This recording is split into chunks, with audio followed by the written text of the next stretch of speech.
Question लिखिएगा, कौन सा state? What is the meaning of a steady state? Steady state का मतलब क्या होता है? स्टेडी स्टेट का मतलब है कि जितना भी कैपेसिटर है वो अगर उसको चार्ज होना है तो फुली चार्ज हो चुका है, मतलब ऑलरेडी क्या है, या तो फुली डिस्चार्ज हो चुका है, नहीं तो फुली जिस ब्रांच में कैपेसिटर होगा उसमें फिर अब करंट का फ्लो नहीं हो रहा है, चार्ज वेरी नहीं कर रहा है। तो दैट्स वाई मैंने क्या बोल दिया, स्टेडी स्टेट। अब लिखिए, if A connected with, initially A और B not connected with conducting wire, but if A connected with B by conducting wire, if A connected with B by conducting wire, then how much amount of charge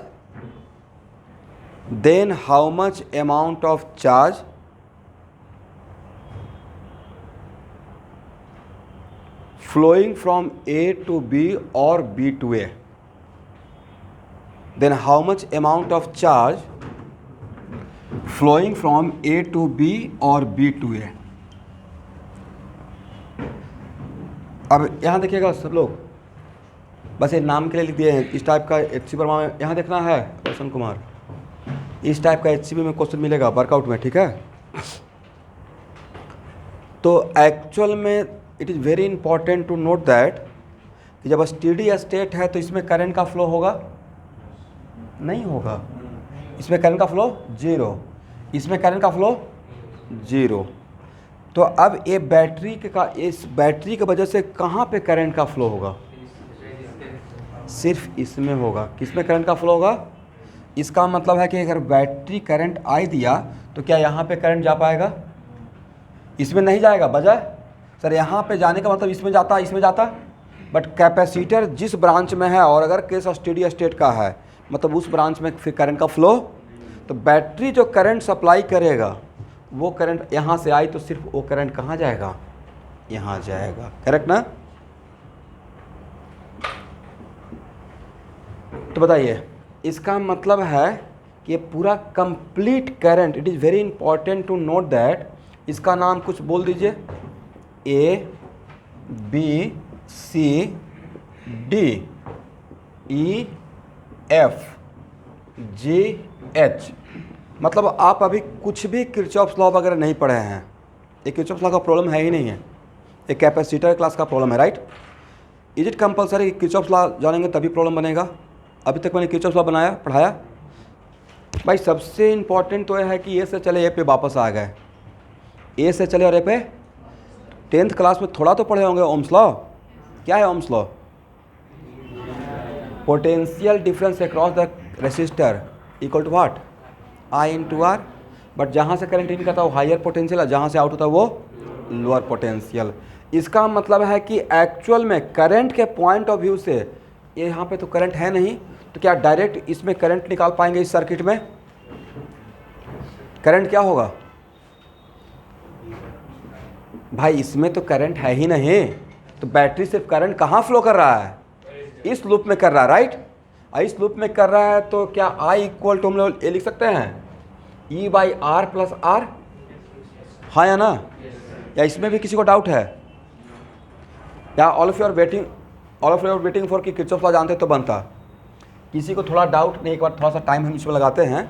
ऐसे तो मुझे बनाना रहेगा तो direct I equal to E by R plus R, इसी loop में current flow कर रहा है जो बैटरी सप्लाई कर रहा है। फिर भी अपने आप को समझाने के लिए किरचॉफ्स लॉ इंपॉर्टेंट नहीं हो तो बस एक लॉ बना दिया गया कॉम्प्लिकेटेड सर्किट में फास्ट होने के लिए। बट यहाँ पे ये तो कर सकते हैं वी ए, मान लेते आपको नहीं पता था किरचॉफ्स लॉ, तब V A minus V A तो पता है, V A minus V A equal to what?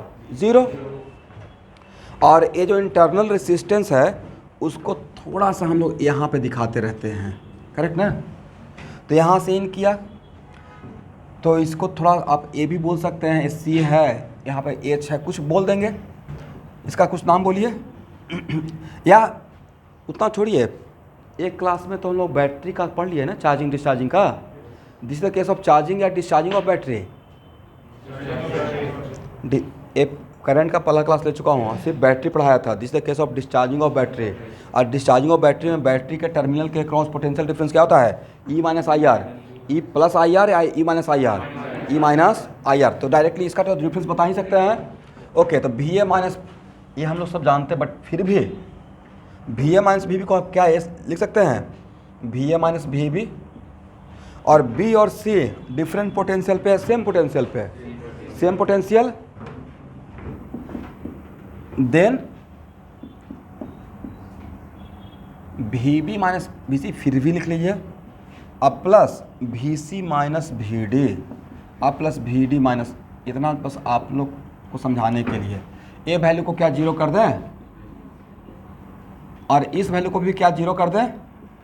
Okay, और ए वैल्यू कितना है एवरीवन? बोलना है भाई, प्लस आई आर। और V C minus V D कितना? ऐसे तो काम नहीं चलेगा, एक बार पढ़ाने के बाद आपको फास्टली बोलना पड़ेगा। यहाँ देखिए,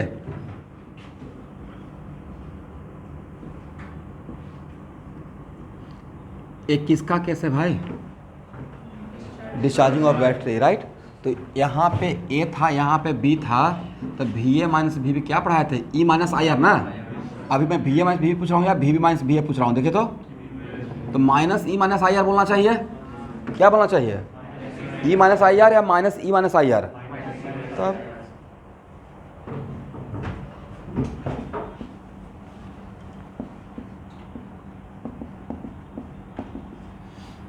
कल के रात क्लास में वही बात इनको समझा रहा था। जो चीज़ जो क्लास लेते हैं ना, उसका प्रॉब्लम एटलीस्ट जो सिखाते हैं तो शॉर्ट नोट्स उसी दिन बना लीजिए, 2 बार रिवीजन हो जाएगा। अब बातों को समझिए कि यहाँ पे उसमें फास्ट होने के लिए सर ने इतना पूरा क्लास में कंक्लूजन क्या दिया। देखते मैं क्यों फास्ट रहता हूँ? क्योंकि मेरा सब कुछ शॉर्ट नोट्स टाइप को बनाया हुआ माइंड में है, याद रहता है कि मैंने कहाँ पे क्या बोला है, राइट।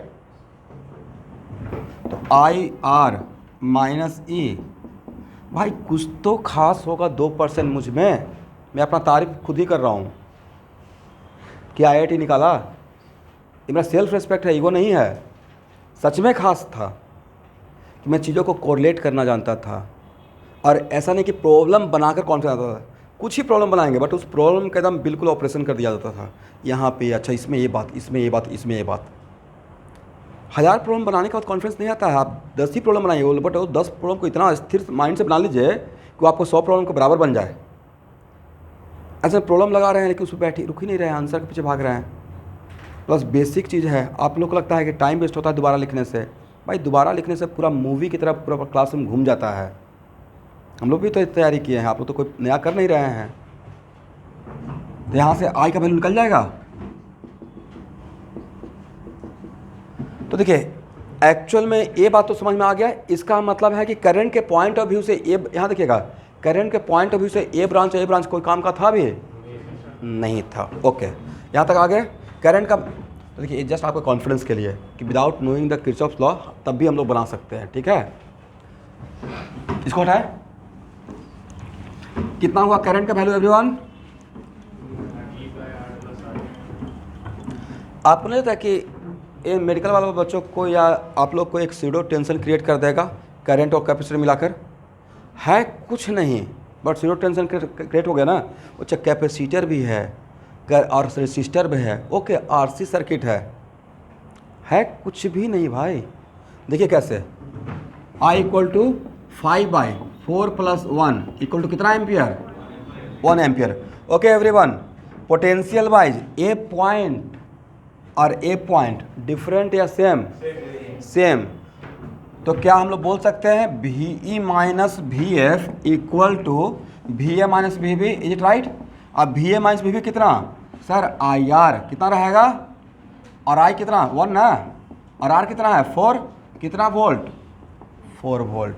तो भाई इस पॉइंट के बीच का पोटेंशियल, यहाँ देखिएगा, इस पॉइंट के बीच का पोटेंशियल डिफरेंस, इस पॉइंट के बीच का पोटेंशियल डिफरेंस और इस पॉइंट के बीच का पोटेंशियल डिफरेंस, या इस पॉइंट का A point potential wise different point है, same point A point potential wise same point है। तो इसके बीच में कितना रहेगा? 4 वोल्ट ही रहेगा। इसके बीच में कितना रहेगा? 4 वोल्ट। इसके बीच में कितना रहेगा? 4 वोल्ट। इसके बीच में क्या रहेगा? एक कैपेसिटर और एक कैपेसिटर पैरेलल है या सीरीज में है? Obviously series, right.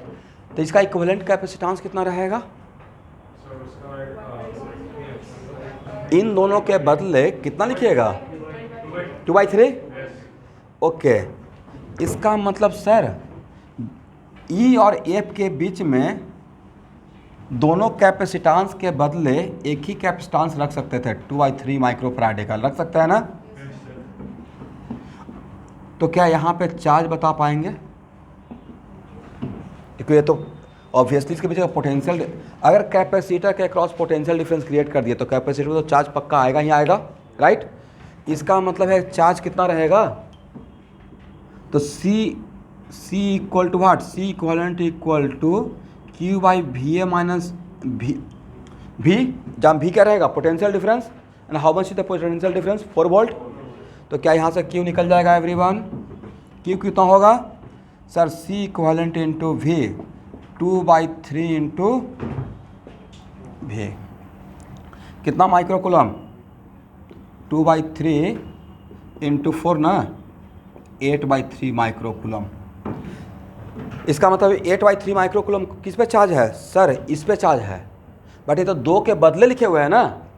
इसका मतलब यहाँ कितना रहेगा? Q, यहाँ पे कितना रहेगा? -Q, यहाँ पे कितना रहेगा? Q, और यहाँ पे कितना रहेगा? अरे Q कौन सा Q? यहाँ पर बस यहाँ तक सबको समझ में आ गया है? ओके, लिखिए।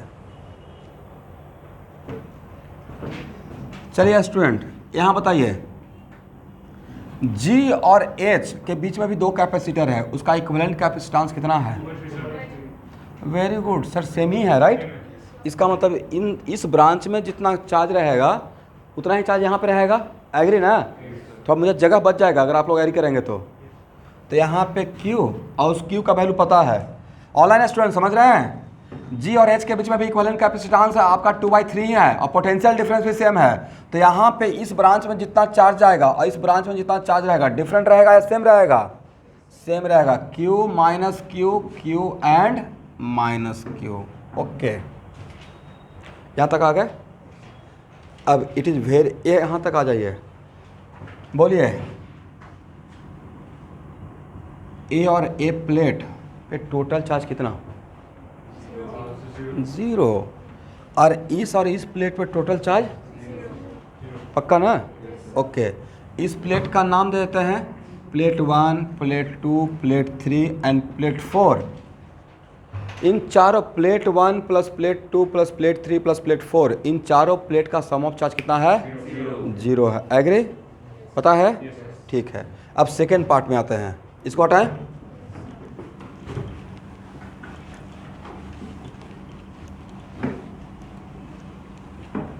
अब नेक्स्ट इसको हटा रहा हूँ, इसी डायग्राम से मैं काम चलाऊंगा, ठीक है?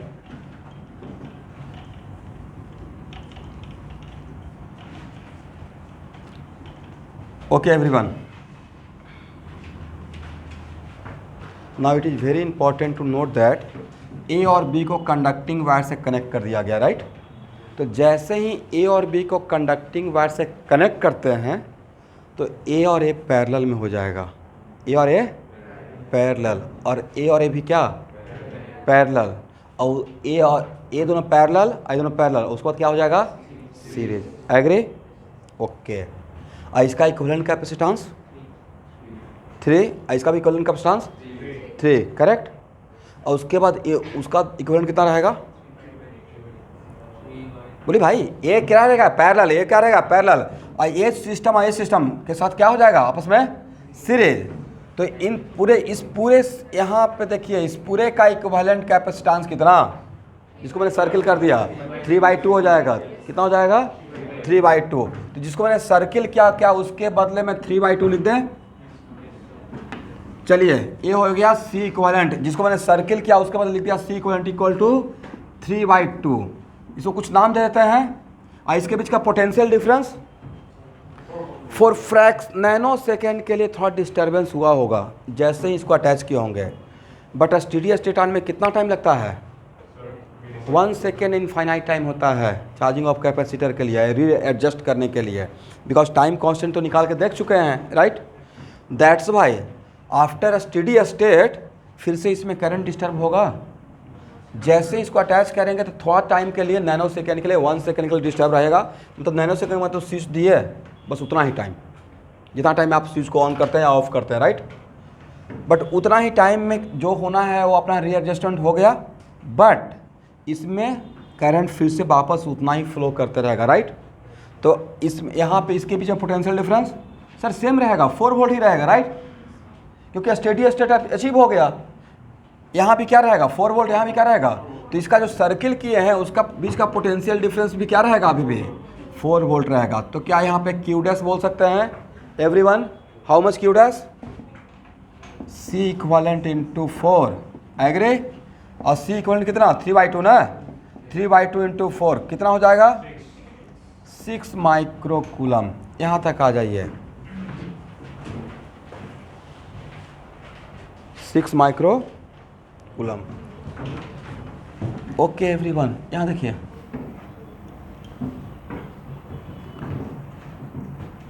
अब it is very important to note that, इसी को हम लोग क्या ऐसे लिख सकते हैं,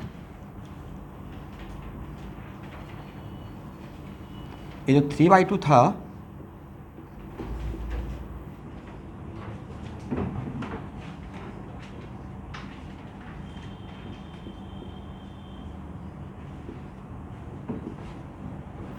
वो इसके बदले था ना, करेक्ट।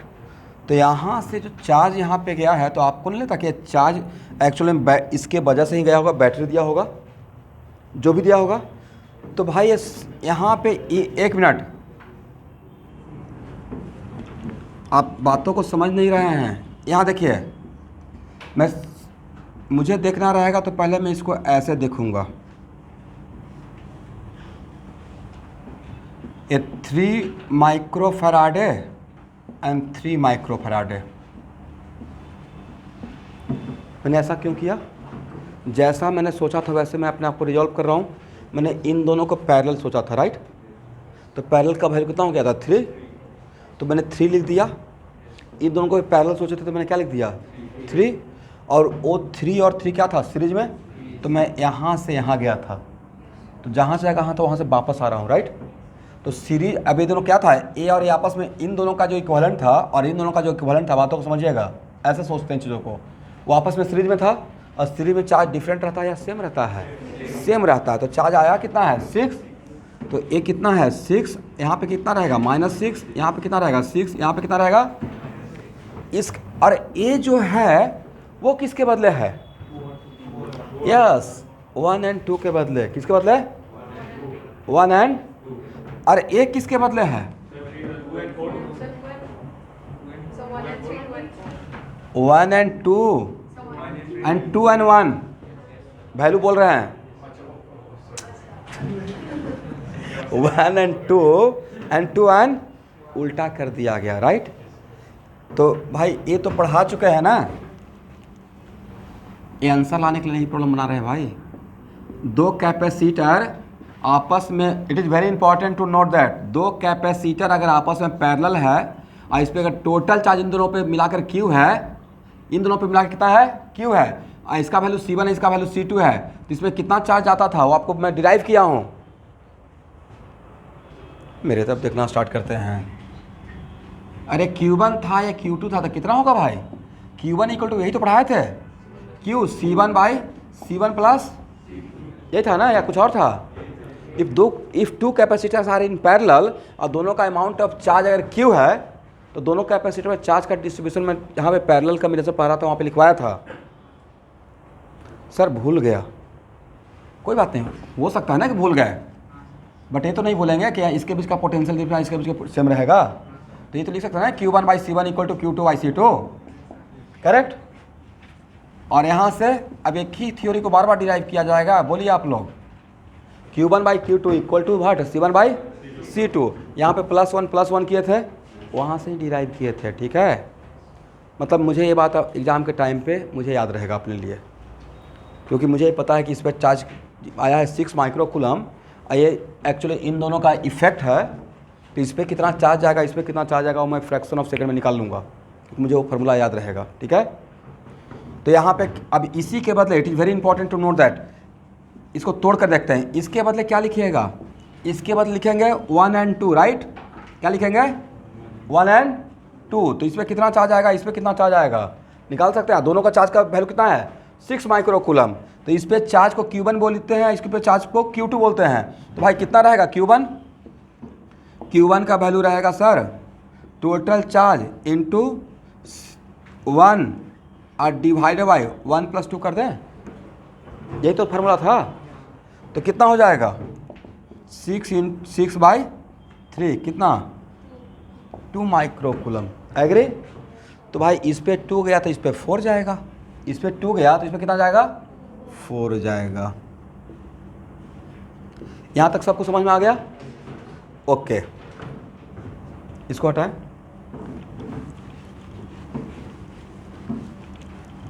तो देखिए स्टूडेंट, मैं कैसे सोच रहा हूँ।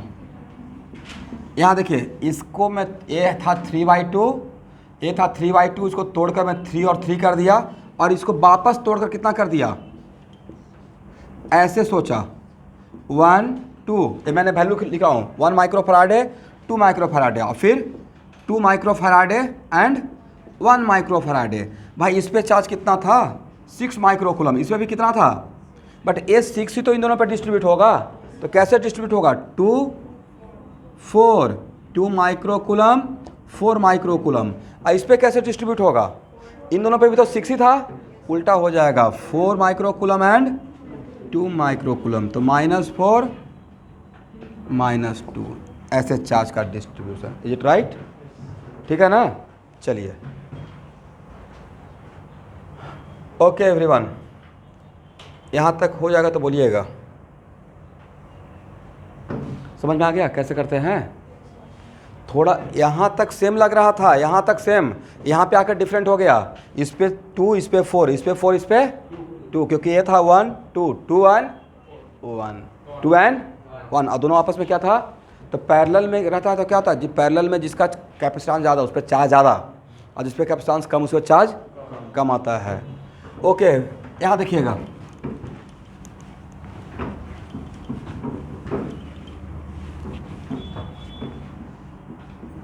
Before connecting A and B, before connecting A and B by conducting wire,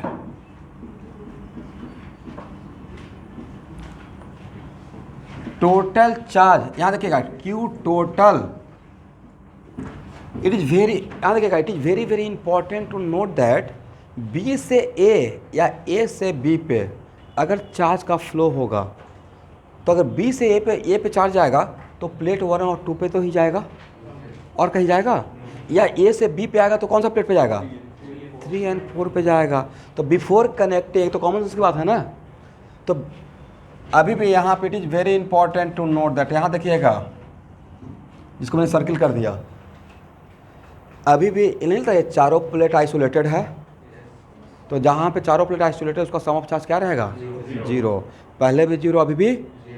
but before connecting A and B, total charge on plate 1 and 2, plate 1 and 2 कितना था जरा बताएंगे?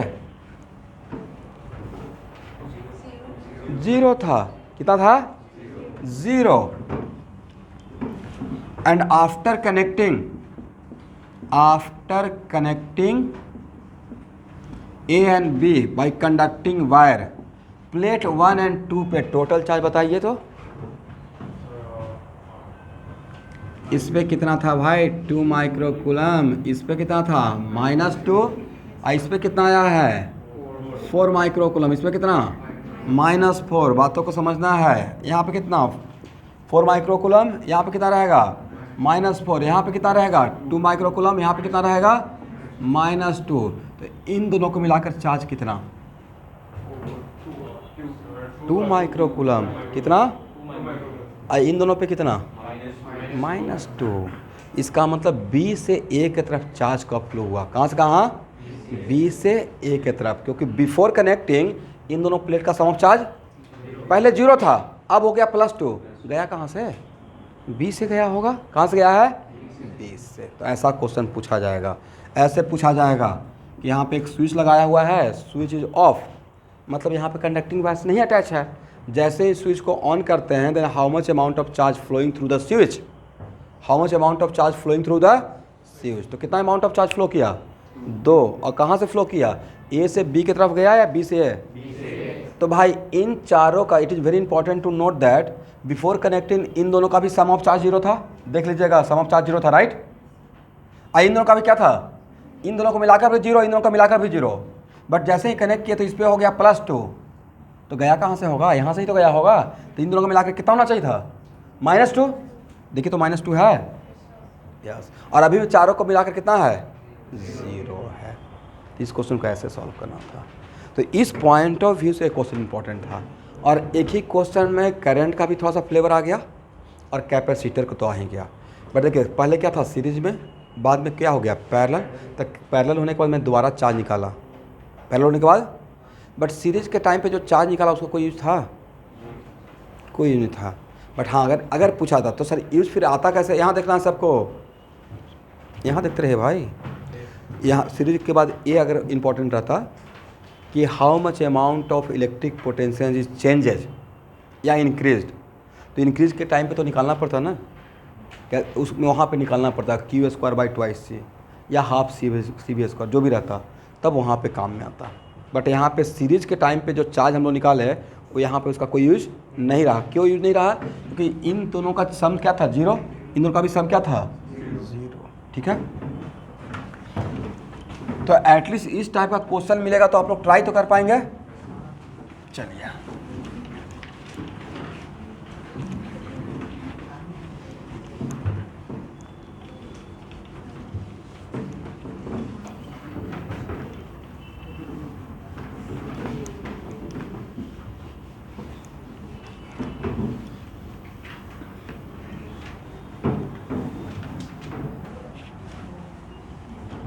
चलिए next question.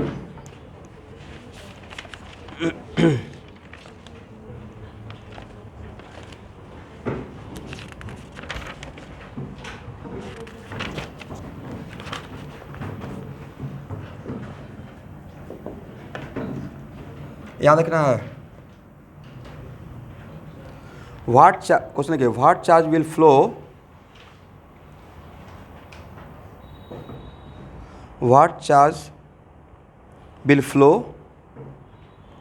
after closing the switch,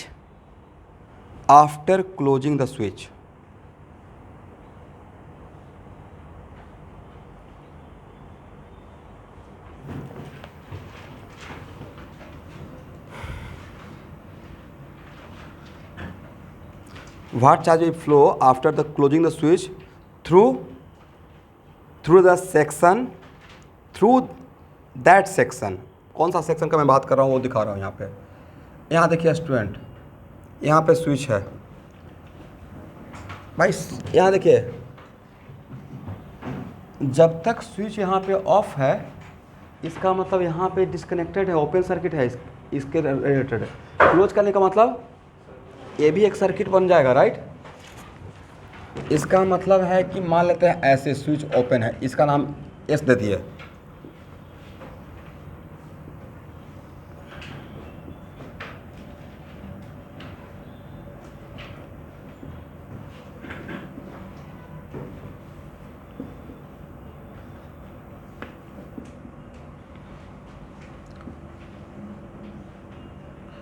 और question में numerical value अगर दिया रहता है तब तो क्वेश्चन थोड़ा आसान रहता है, बट पैरामेट्रिक फॉर्म में थोड़ा क्वेश्चन टफ हो जाता है। ठीक है,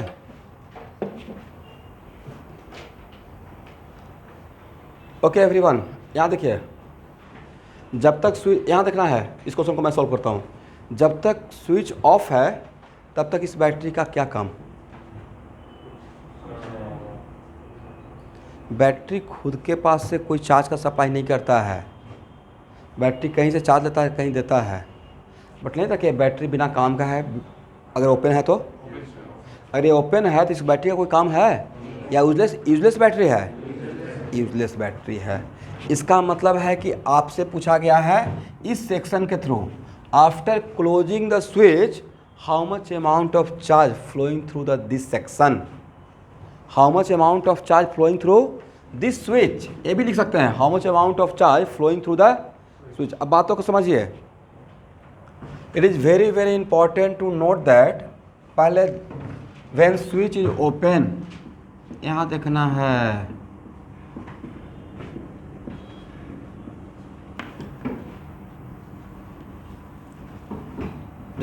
जब स्विच ओपन था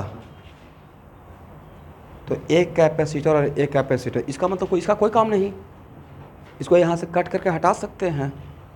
तो बैटरी का कोई काम है ही नहीं, तो जुड़ा हुआ रहे या हटा हुआ रहे एक ही बात है। तब उस टाइम पे ये दोनों कैपेसिटर सीरीज में है, एग्री? ये दोनों कैपेसिटर किस में है? सीरीज में।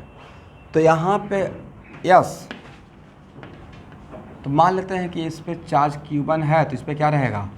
माइनस Q1, इस पे Q1, इस पे सेम ही चार्ज तो रहेगा, सीरीज में रहेगा तो डिफरेंट चार्ज रहेगा या सेम चार्ज रहेगा? Same charge. तो सर वो चार्ज निकालेंगे कैसे? तो भाई ये वो चार्ज निकल जाएगा। यहाँ देखिए, इस पॉइंट के बीच का पोटेंशियल डिफरेंस, जो बैटरी का पोटेंशियल डिफरेंस रहेगा भाई, इस पॉइंट के बीच का पोटेंशियल डिफरेंस और बैटरी का डिफरेंट रहेगा, सेम रहेगा? सेम रहेगा। बट देखिए स्टूडेंट, ऐसे लिख दें, IC को ऐसे कर दें।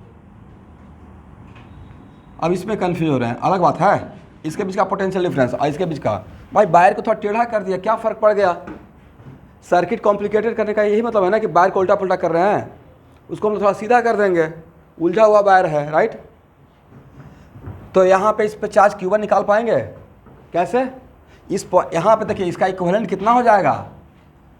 C equivalent equal to C1 C2 divide by C1 plus C2, right? अब उस टाइम पे याद करना मत स्टार्ट कीजिएगा कि सीरीज में क्या होता है, इतना आपको फास्ट होना पड़ेगा। जब 3 कैपेसिटर सीरीज में रहेगा तब कैसे कीजिएगा?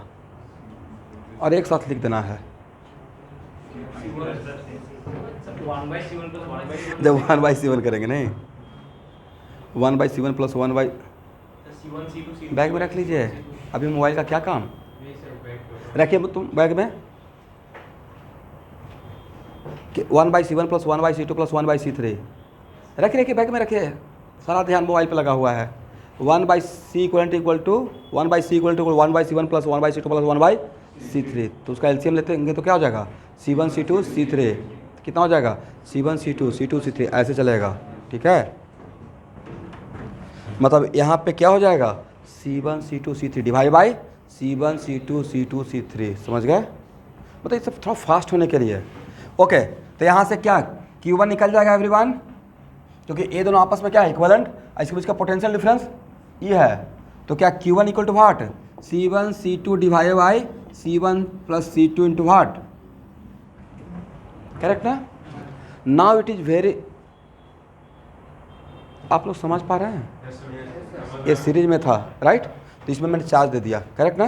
पोटेंशियल डिफरेंस ये था, और ऑब्वियसली ये पॉजिटिव पॉइंट रहेगा, और ये क्या रहेगा? Negative point. और चार्ज तो सेम रहेगा, बट यहाँ देखिए, इन दोनों को मिलाकर चार्ज कितना? ये अभी इससे कनेक्टेड नहीं है, तो इन दोनों को मिलाकर चार्ज, अब जैसे ही इसको अटैच करेंगे तब अगर इसका सम ऑफ चार्ज निकालेंगे, तो बिफोर क्लोजिंग चार्ज 0, इस प्लेट का नाम देंगे प्लेट 1, और इसका प्लेट का नाम देंगे प्लेट फर्स्ट, और इस प्लेट का नाम before closing sum of charge on plate 1 and 2 equal to 0। जैसे ही इसको क्लोज करेंगे तब फाइनल चार्ज इन दोनों को निकालेंगे, और जो भी चार्ज आएगा उसका आने का रास्ता तो स्विच ही रहेगा। क्या यहाँ से फ्लाई करके जाएगा?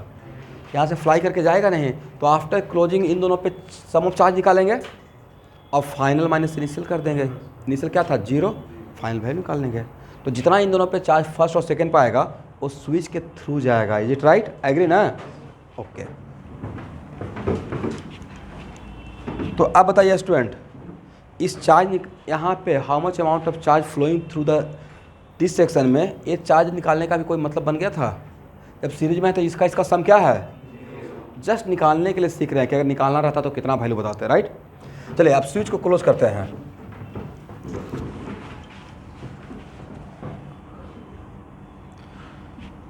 क्लोज करने के बाद कैसा नज़र आएगा?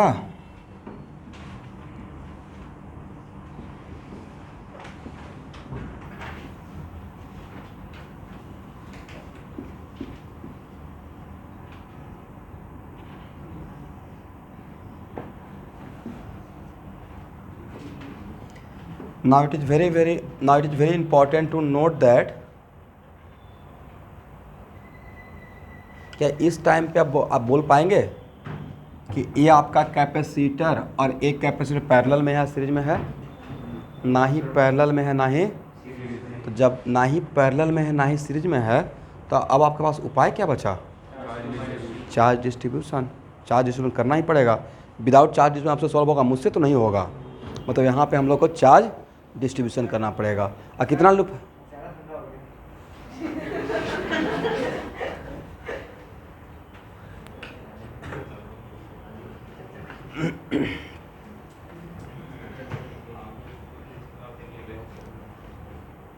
एक मिनट, तो कुछ तो मान लें। इस पे Q1 मान लेते हैं और इस पे Q2। तो इस पे Q1 तो इस पे माइनस Q1, और इस पे Q2 तो इस पे माइनस Q2, करेक्ट। और एक बार इस लूप में घूम जाते हैं, एक बार इस लूप में घूम जाते हैं। A B C D, इस टाइप के प्रॉब्लम में आपके पास कोई उपाय नहीं बचता है। अगर आपको चार्ज डिस्ट्रीब्यूशन नहीं करने आता है और लूप में मूव नहीं करने आता है तो आपसे क्वेश्चन नहीं बनेगा। और ऑल ऑफ द टाइम क्या पैरेलल और सीरीज मिलेगा? मिल भी सकता और नहीं भी मिल सकता, राइट। देखिए सबसे बड़ा चीज़ ये देखिए कि मैं किस चीज़ को पकड़ के रखा, VA minus VA equal to 0, right. अगर मुझे कोई किरचॉफ लॉ अगर मैं भूल भी जाऊँगा और कभी भी करंट का प्रॉब्लम ले आइएगा सर्किट में, मैं बना के आपको भेज दूँगा। वजह मैं ओरिजिनल पॉइंट को ही पकड़ के रखा हूँ। VA माइनस VB मुझे सर्किट में घूमने आता है और जिस पॉइंट से चलते हैं उसी पॉइंट पे आते हैं, तो पोटेंशियल डिफरेंस क्या रहेगा? 0। और उसके साथ थोड़ा बहुत नॉलेज तो रहेगा ही रहेगा कि रेसिस्टर के थ्रू जाएंगे तो जिस पॉइंट से इन करेगा वो हाइयर है, जिस पॉइंट से आउट करेगा वो लोअर। बस उसके हेल्प से काम चल जाएगा, राइट। ओके एवरीवन, तो VA इस लूप में घूमिए ऐसे, एक बार ऐसे घूम लेते हैं। तो VA minus VA equal to 0, तो यहाँ से क्या लिख सकते हैं? VB minus VC first loop में, अब प्लस C पे पहुँचने का मतलब D पे पहुँच गए। C पे पहुँचने का मतलब कहाँ पहुँच गए? तो क्या C को D मान लिया जाए? अब plus VD minus VA equal to what? 0। अब VB minus VC equal to what? VB minus VC equal to Q2 by C2। इसके लिए क्या लिखेंगे? Yes, minus E equal to 0। Then Q2 equal to EC2। चलिए अब इसमें एक बार घूम पाएंगे? क्या बोले?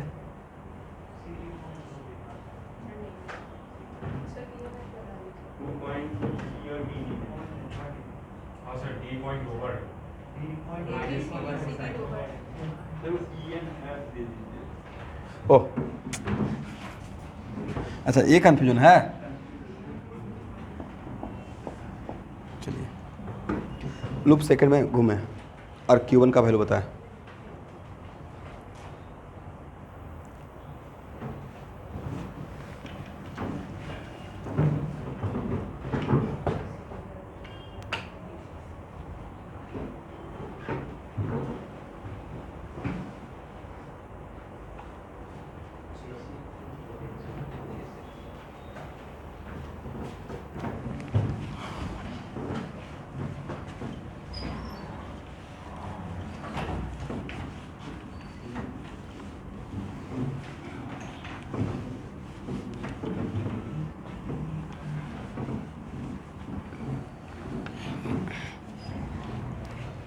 ये वाला ऐसे ही बंद कर दो, ये वाला नहीं, ये वाला। कितना होगा स्टूडेंट? क्या VB माइनस VB 0 लिख सकता है? तो VB माइनस VE अब प्लस VE माइनस VF अब प्लस F पे पहुंचने का मतलब C पे पहुंच गए, तो क्या डायरेक्टली VC माइनस VB लिख सकते हैं equal to what? 0। VB minus VE कितना होगा? थोड़ा बोलते रहिएगा आप लोग। Q1 बाई C1 अब प्लस E अब माइनस Q2 बाई Q2 तो पता ही है ना, तो Q2 का वैल्यू पुट कर लेंगे। Q1 बाई C1 अब प्लस E। Q2 का वैल्यू कितना है वहाँ देखिएगा, E, ठीक है ना, और डिवाइड बाई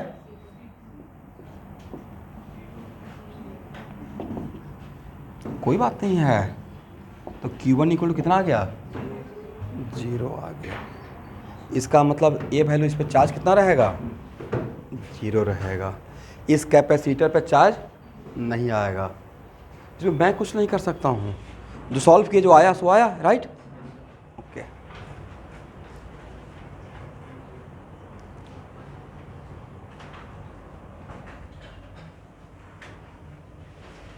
हो गया ना। अब बताइए, बिफोर क्लोजिंग इन दोनों का मिलाकर चार्ज कितना था, 0। आफ्टर क्लोजिंग इन दोनों को मिलाकर चार्ज कितना है, Q1 0 हो गया।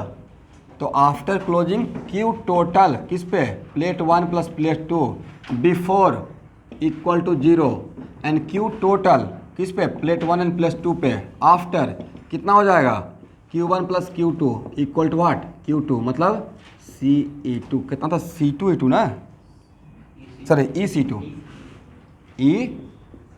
तो ये जो चार्ज गया वो किसके थ्रू गया होगा, स्विच के थ्रू ही गया होगा। तो इतना ही चार्ज का फ्लो हुआ, ठीक है। तो इस टाइप का क्वेश्चन आएगा तो बन जाएगा, बहुत आसान है।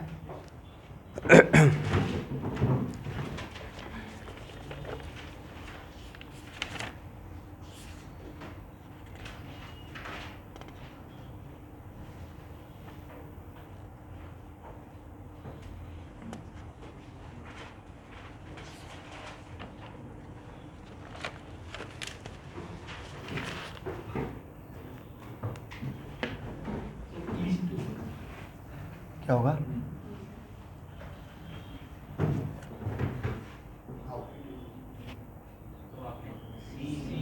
ओह EC2। क्वेश्चन लिखिए, find the potential difference between A and B. Find the potential difference between A and B.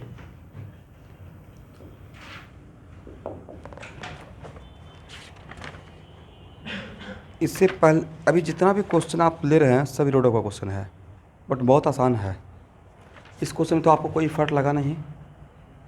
इस टाइप को इससे बड़ा बड़ा क्वेश्चन आपको एचसी में मिलेगा, इससे बड़ा ही क्वेश्चन मिलेगा, छोटा क्वेश्चन नहीं मिलेगा, ठीक है। Find the potential difference between A and B. Find the potential difference between A and B in the following circuit.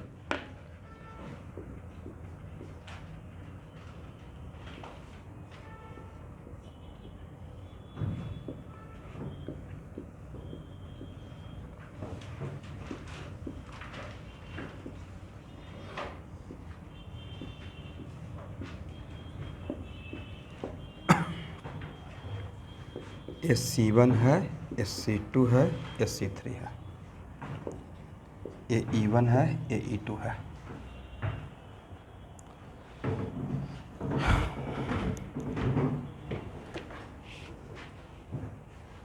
क्या इसमें चाहकर भी आपको तीनों कैपेसिटर पैरेलल और सीरीज में नज़र आ रहा है? नहीं है।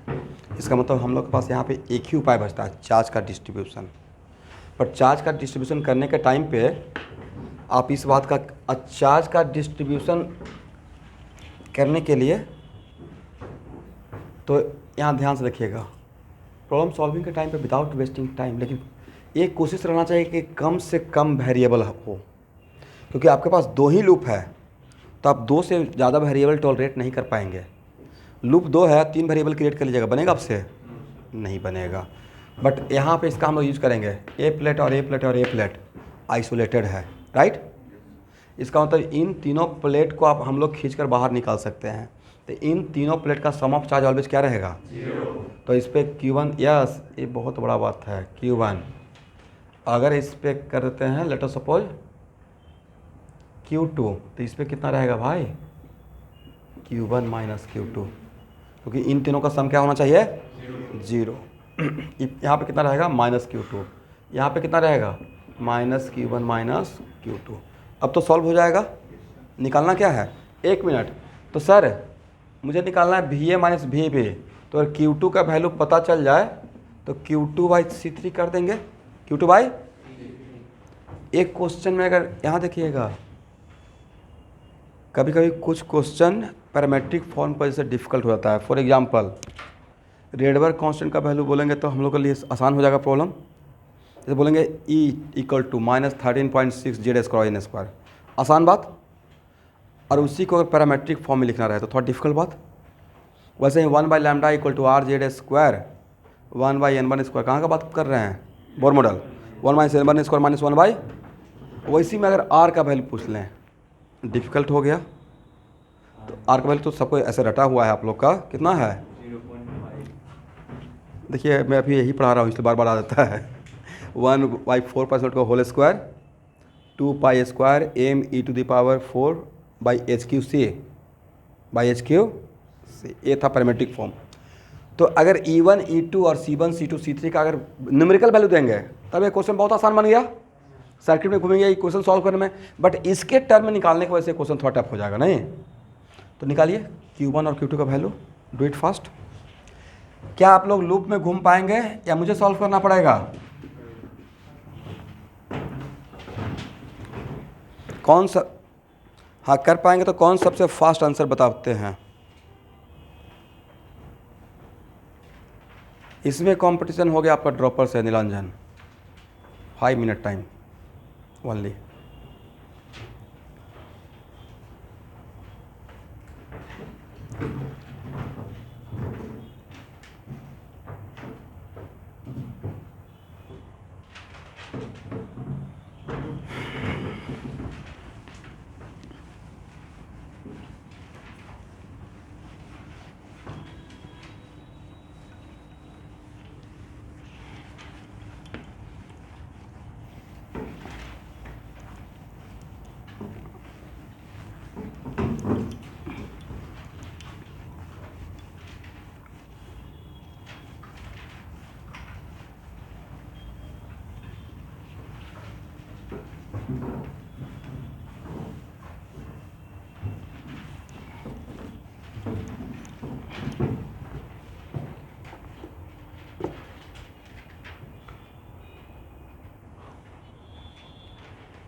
हो गया, आंसर क्या है, एक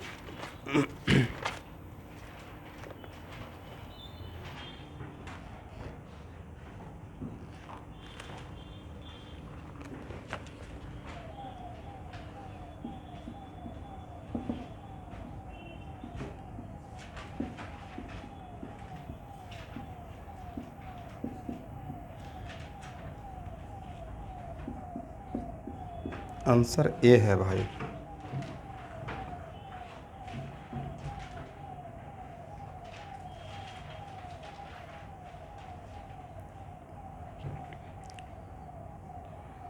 अरे मेरा भी सॉल्व किया हुआ है, हो सकता है मैं भी गलत हो सकता हूँ सॉल्व करने में, बट एक्चुअली सॉल्व तो किया होगा तो वो तरीके से किया होगा।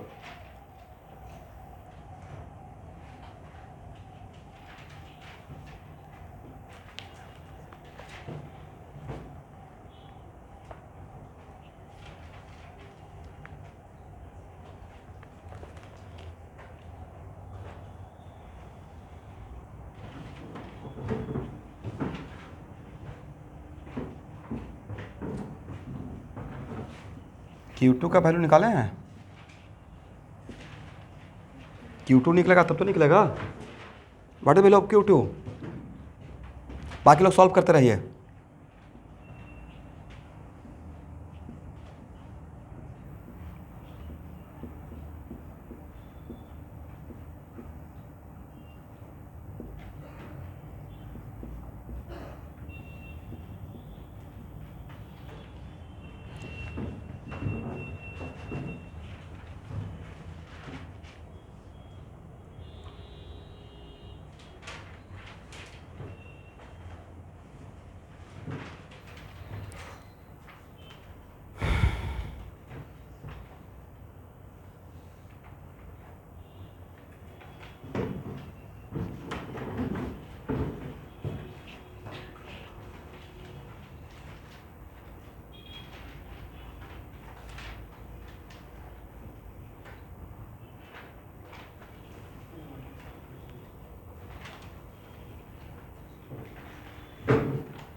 ये तो मैच किया।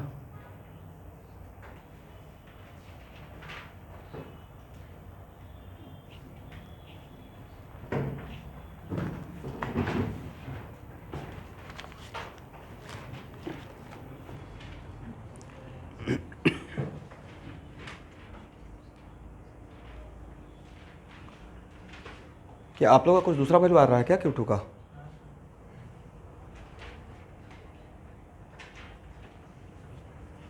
आप लोगों का दूसरा वैल्यू आ रहा है?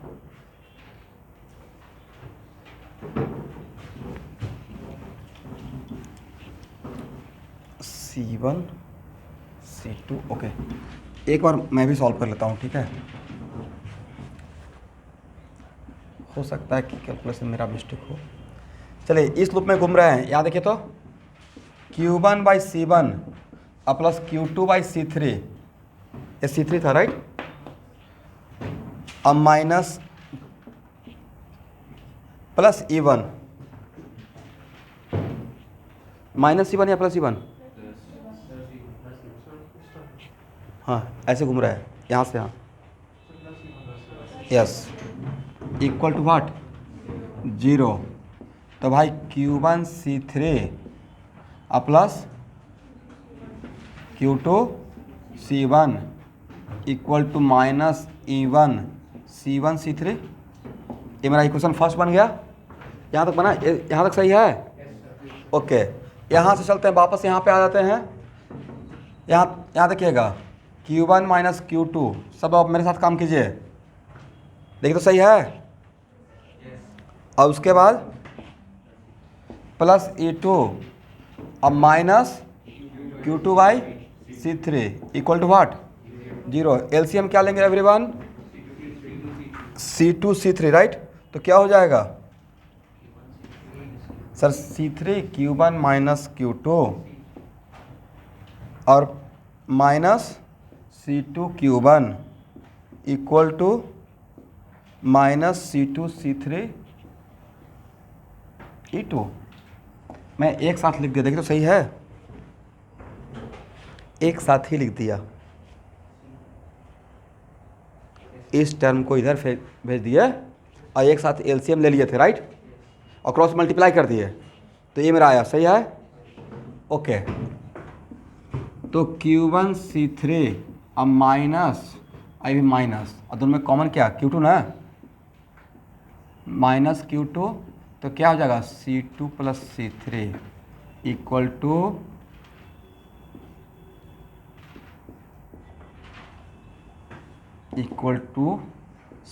Minus C2 C3 E2। ये सेकेंड इक्वेशन है। दो इक्वेशन है, दो नोन है, किसी एक को कैंसिल करते हैं। मेरा तो इंटरेस्ट Q2 निकालने में है, Q2 निकल जाएगा, पोटेंशियल डिफरेंस निकल जाएगा, तो Q1 को कैंसिल कर देंगे। यहाँ देखिए Q1 को कैंसिल करने के लिए क्या करना चाहिए एवरीवन, क्या करेंगे, सब्ट्रैक्ट कर देंगे ना। इक्वेशन सेकेंड में से फर्स्ट को सब्ट्रैक्ट कर देंगे, तो ये वाला टर्म क्या हो जाएगा, कैंसिल। एग्री, सब लोग एग्री कर रहा है, सही है ना, कहीं पे कुछ मिस्टेक तो नहीं हो रहा है। Q1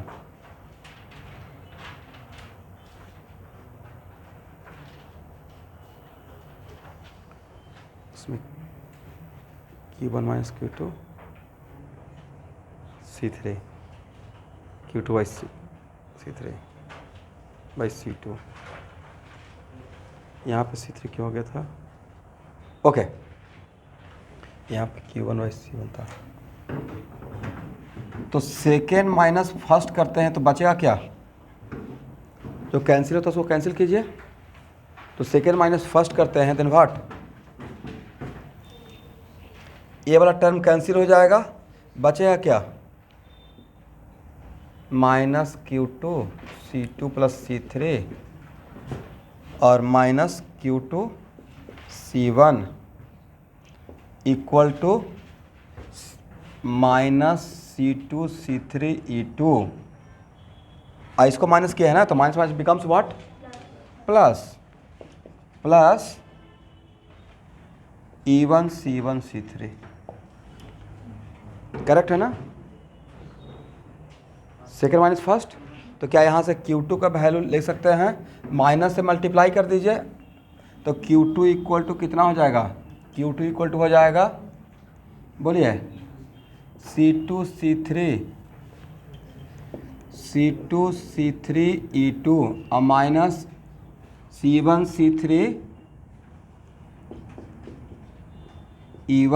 और डिवाइडेड बाई C2 C3 अब प्लस C1। कहीं पे कुछ मिस्टेक तो नहीं हो रहा है, E2 और हम लोग का क्या वैल्यू आया था, ओके। इसमें कुछ कॉमन ले सकते हैं, C3 कॉमन ले सकते हैं, क्या ले सकते हैं, तो C3 कॉमन लीजिएगा, तो C3 कॉमन लेते हैं तो Q2 क्या नजर आएगा,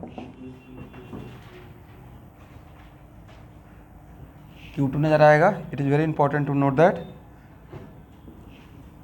C2 E2 और माइनस C1 E1 और divide by C1 plus C2 plus C3। मेरा एक जगह डिफर कर रहा है मेरा answer, C1 plus C2 plus C3 minus C1 था, ओके। बट यहाँ तक अभी हम लोग सही हैं गलत हैं, सही है, आप लोग यही आया था, ओके। चलिए हो सकता है कहीं पे सिली मिस्टेक हो गया होगा। चलिए यहाँ तक इसमें कॉमन क्या निकाले हुए हैं, C3, तो आप यहाँ पे भी क्या हो जाएगा, Q2 बाई, जैसे ही C3 से डिवाइड कीजिएगा टर्म गायब हो जाएगा और यही आपका आंसर रहेगा, ठीक है। बट एक क्वेश्चन देखिए, एक क्वेश्चन टफ बन गया, वजह वैल्यू नहीं पता, इसके टर्म में आंसर निकालना था। अगर इसी का न्यूमेरिकल वैल्यू देते तो एक क्वेश्चन का टफनेस क्या होता, 110 पर 10 टाइम्स डिक्रीज होता, 1 2 3 4 ऐसा वैल्यू रहता तो इक्वेशन छोटा नजर आता। अभी इसके टर्म में इक्वेशन नजर आ रहा है, राइट। तो समटाइम्स पैरामेट्रिक फॉर्म की वजह से क्वेश्चन टफ हो जाएगा, मतलब वहाँ पे आपका पेशेंस चेक करना पड़ेगा। ये नो डाउट एक काम है 8th क्लास का, 2 वेरिएबल हम लोग एक्स और वाई का क्वेश्चन सॉल्व करते थे, बट वही यहाँ पे लेंदी दिखने लगता है, ठीक है, हो जाएगा ना।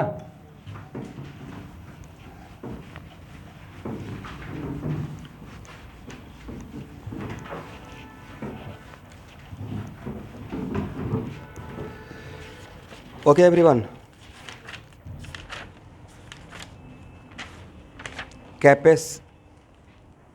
कैपेसिटर क्या करता है बोलिए तो सर। कैपेसिटर मतलब कैपेसिटर के पास अगर हम लोग कैपेसिटर को फुली चार्ज कर दें और डाइलेक्ट्रिक सेल्फ डाल दें तो डाइलेक्ट्रिक को अपने तरफ पुल करता है, राइट, एक फोर्स लगाता है। बढ़िया से डायग्राम बनाइएगा। इस क्वेश्चन को सॉल्व नहीं करना है, सिर्फ आइडिया लेके छोड़ देंगे, ठीक है।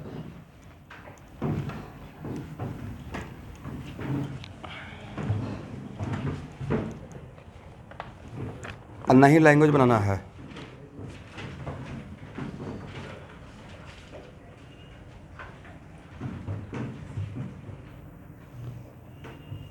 प्लीज़ बात मत कीजिए।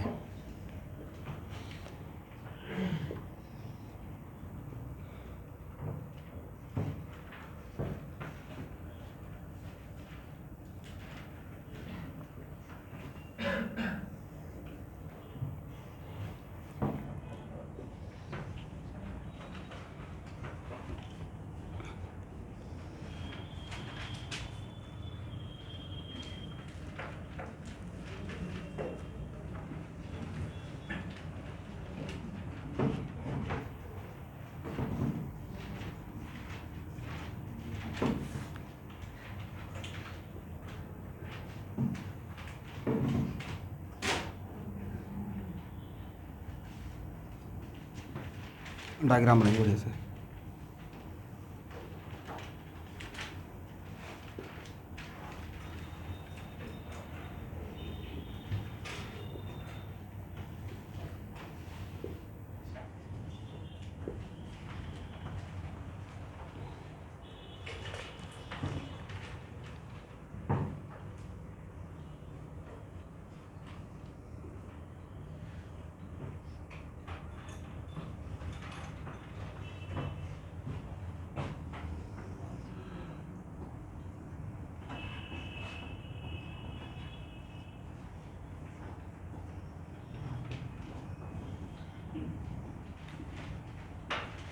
डायग्राम बनाइए भाई, डायग्राम बनाने में भी अपने आप में कॉन्सेप्ट है, ठीक है।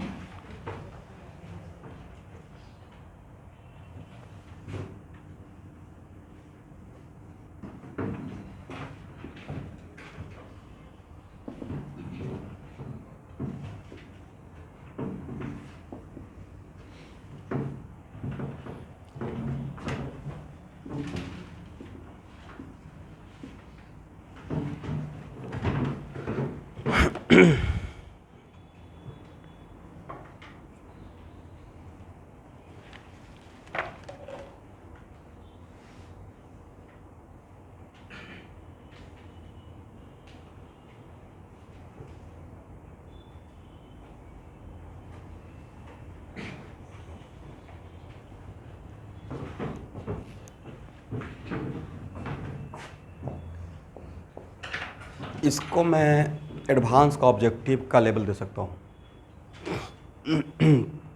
और ऐसा क्वेश्चन कैपेसिटर में एचसी वर्मा में वर्कआउट में लास्ट क्वेश्चन रहेगा। वर्कआउट का लास्ट क्वेश्चन कैपेसिटर में इस टाइप का मिलेगा, ठीक है। चलिए, डायग्राम ड्रॉ हो गया। It is very important to note that, यहाँ देखिए, मान लेते हैं कि सब लोग यहाँ देखेंगे, ऑनलाइन स्टूडेंट सुन पा रहे हैं? ओके, ये पैरेलल प्लेट कैपेसिटर है। इसको मैंने चार्ज कर दिया और फुली चार्ज करने के बाद डिस्कनेक्ट कर दिया। डिस्चार्ज नहीं, फुली चार्ज करने के बाद क्या कर दिया? ओके, और उसके बाद इस पैरेलल प्लेट कैपेसिटर को ऐसे ले जाकर बिल्कुल एक लिक्विड, और कोई भी लिक्विड है, लिक्विड का slab just behave like dielectric material. कोई भी लिक्विड क्या है, हर लिक्विड का अपना एक डाइलेक्ट्रिक कांस्टेंट होता है। तो ये तो इस टाइप का सिचुएशन क्या आपको पढ़ाए हैं जिसमें चार्ज डाइलेक्ट्रिक मटेरियल को लेकर काम किए हैं ना। दो केस लिए थे, पोटेंशियल डिफरेंस कांस्टेंट, और एक में था क्या, चार्ज कांस्टेंट। तो इसमें जो केस है वो कौन सा केस रहेगा, चार्ज कांस्टेंट। तो यहाँ पे जैसे Q और यहाँ पे -Q, और डाइलेक्ट्रिक मटेरियल को जस्ट यहाँ पे लाकर छोड़ते हैं तो यहाँ पे ही रहता है, या कैपेसिटर अंदर की तरफ पुल कर लेता है फोर्स लगाकर, राइट। इसका मतलब है कि अगर मेरे पास पैरेलल प्लेट कैपेसिटर, यहाँ देखना है, पैरेलल प्लेट कैपेसिटर है और इसको चार्ज कर चुके हैं, राइट। और जैसे ही लिक्विड को टच कराएंगे, लिक्विड को अपने अंदर पुल करेगा। तो ऐसा देख लगेगा कि शायद जादू हो गया, बट ये एक्चुअली फोर्स लगाया। कैसे? ये कुछ ऐसे मानिए कि बिल्कुल आइस का क्यूब है, उसको अपने अंदर खींच रहा है। तो एक्चुअल में पैरेलल प्लेट कैपेसिटर है, जिसका मान सकते हैं कि यहाँ इसका पूरा विड्थ यहाँ से यहाँ तक लेंथ b है, और मतलब क्रॉस सेक्शनल एरिया दिया हुआ है, ये गिवन, राइट। ये क्या है, गिवन है। और यहाँ से यहाँ तक का वैल्यू मान लेते हैं b है, और ये वैल्यू कितना है, a है। तो क्या एरिया a इंटू बी हो जाएगा, और इसके बीच का गैप भी दिया हुआ है। ये सब कुछ दिया रहेगा यहाँ से, तो सी नोट निकल जाएगा। सी नोट क्या, without dielectric material, without, yes. और इस लिक्विड का डी दिया हुआ है, D is the density of liquid, density of. तो सर क्वेश्चन क्या है, क्वेश्चन भाई ये है कि पैरेलल प्लेट कैपेसिटर जैसे ही लिक्विड के लेयर को टच करता है तो लिक्विड कितना हाइट से ऊपर जाएगा,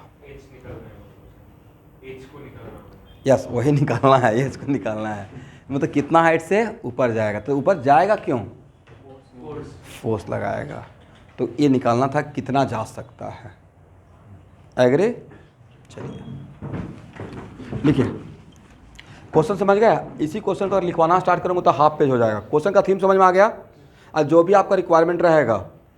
तो मान लेते हैं कि यहाँ तक गया, एग्री।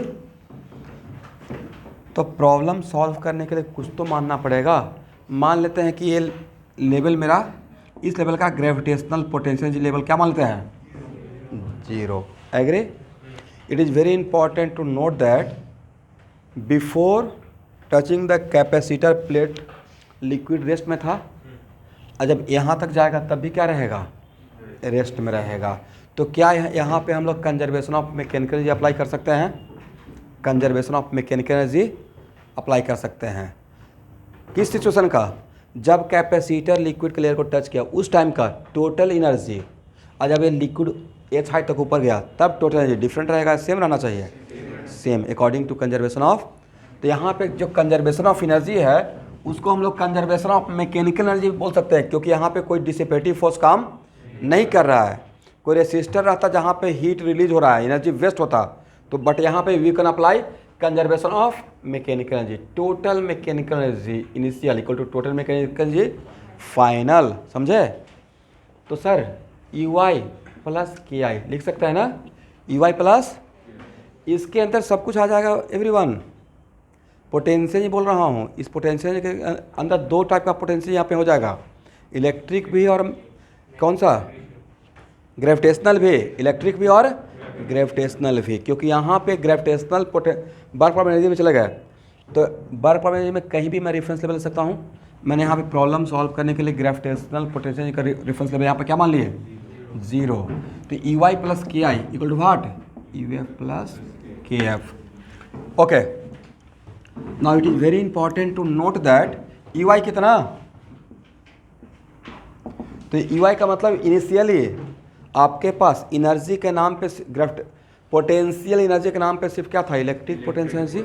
अब वो इलेक्ट्रिक, अगर चार्ज कांस्टेंट रहता है तो रिलेवेंट फार्मूला कौन सा लगाना चाहिए, if charge is constant for capacitor then which formula for is relevant for problem solving purpose, is it half C V square या क्यू स्क्वायर बाई ट्वाइस से।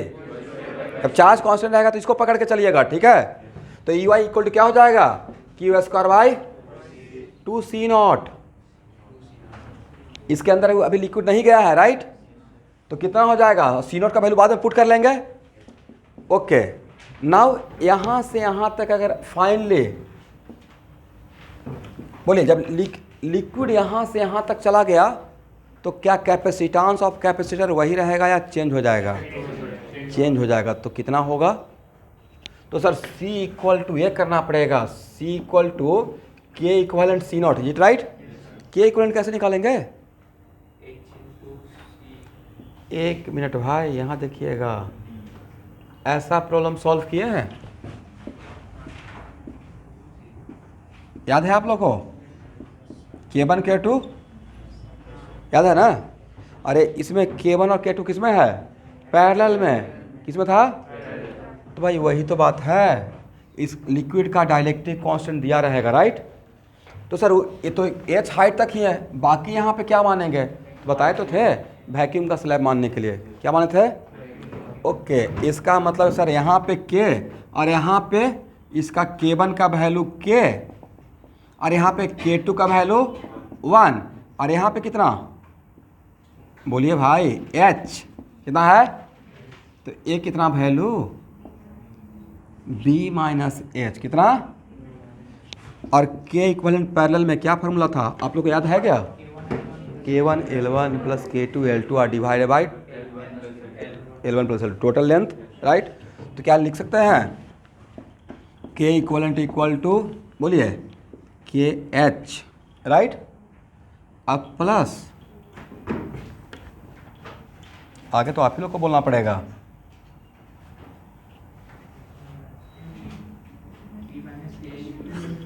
ये एक अच्छा बहाना है नहीं, डिवाइड बाई ये क्या हो गया, के इक्वलेंट, एग्री। तो क्या C निकल जाएगा, तो C कितना हो जाएगा, के इक्वलेंट इंटू C0, के इक्वलेंट कितना, KH plus B minus H और डिवाइडेड बाई B, और C0 का वैल्यू तो पता है, epsilon AB by D, correct है ना। चलिए, ओके एवरीवन, यहाँ देखिए,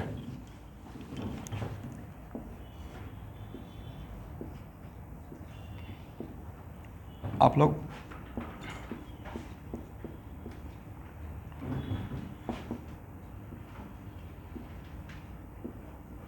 मुझे पकड़िए तो मैंने सही लिखा या गलत लिखा,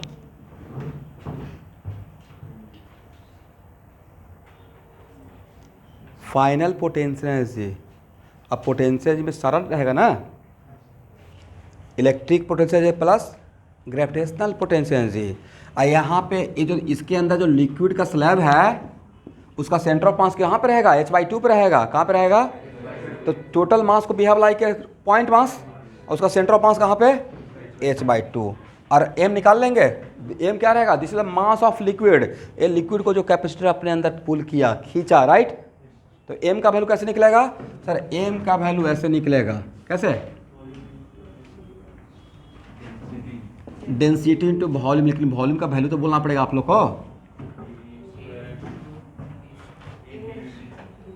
ADH। कैसे काम चलेगा भाई।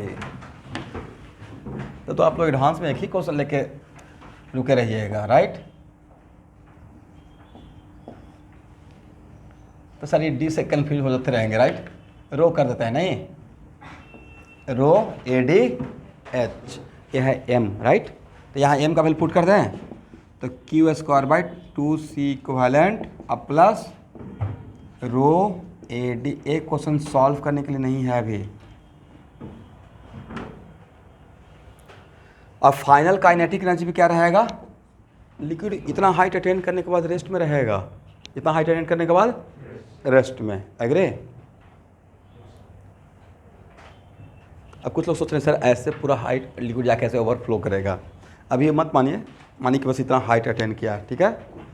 अब क्या करना है, initial total energy this equal to what, this.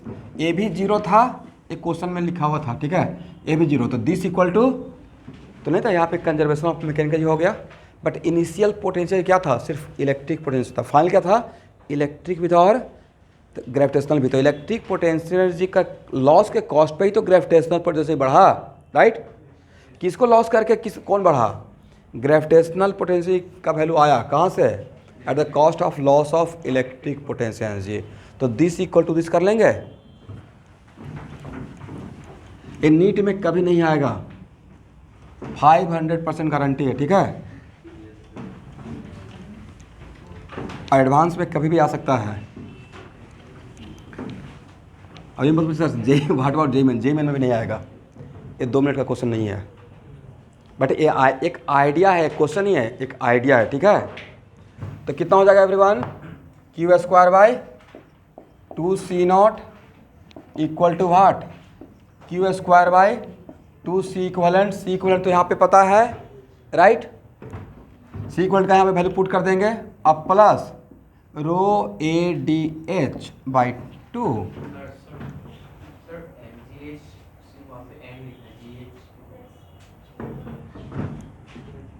ओहो,